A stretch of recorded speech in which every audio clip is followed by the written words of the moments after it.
किस तरह से देखते हैं एक युवा चेहरा है, एक आश्वासक चेहरा है, महाराष्ट्र की राजनीति में उभरता हुआ चेहरा है, तीसरी बार के वो सांसद है और मैं ये चाहूंगा कि महाराष्ट्र में से युवा चेहरे को भी केंद्रीय मंत्रिमंडल के पटल पे कहीं न कहीं प्रतिनिधित्व मिले।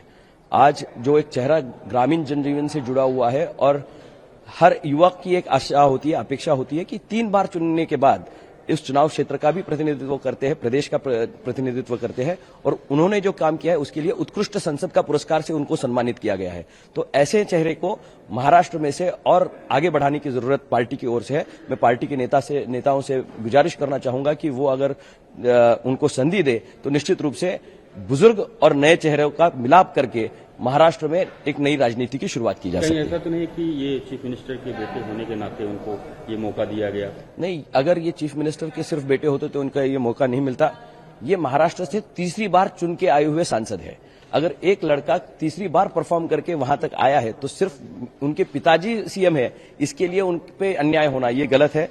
एक उनका अगर कैलिबर नहीं होता तो वो उत्कृष्ट सांसद नहीं बनते, तीसरी बार लोग उन पे विश्वास नहीं जताते और तीसरी बार वही वो चुन के आके महाराष्ट्र की राजनीति में एक नया लैंग्वेज, आप देखिए तो लैंग्वेज बैरियर उनमें नहीं है, वो मराठी, हिंदी और इंग्लिश में तीनों लैंग्वेजेस में बात कर सकते हैं। एक खुद डॉक्टर है प्रोफेशन से।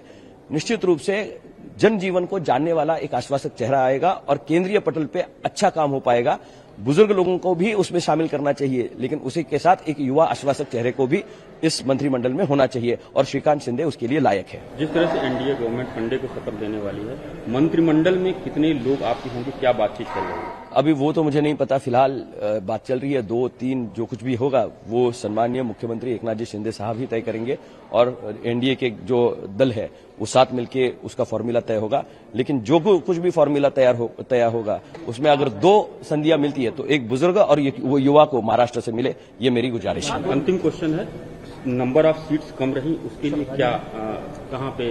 नहीं, नंबर ऑफ सीट्स कम रही, अगर मुझे सिर्फ शिवसेना तक का आप पूछिए तो 15 हमें सीट्स मिली थी, जिसमें से स्ट्राइक रेट हमारा 7 है।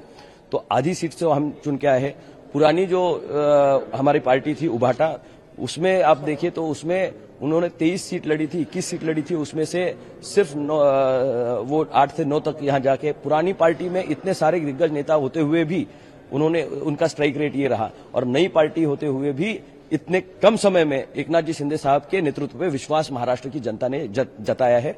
मैं ये कहना चाहूंगा कि अगर थोड़ा टाइम और मिलता तो हमारे जो और सारे सांसद है वो और चुन के आते थे। हमें आशा थी कि 12 से लेकर 15 तक कहीं भी हमारा रेशो रहता, लेकिन महाराष्ट्र की जनता ने निश्चित रूप से हमें बहुत बड़े पैमाने पर आशीर्वाद दिया है और उसका फायदा महाराष्ट्र को वापस देने में हम लोग जटे रहेंगे।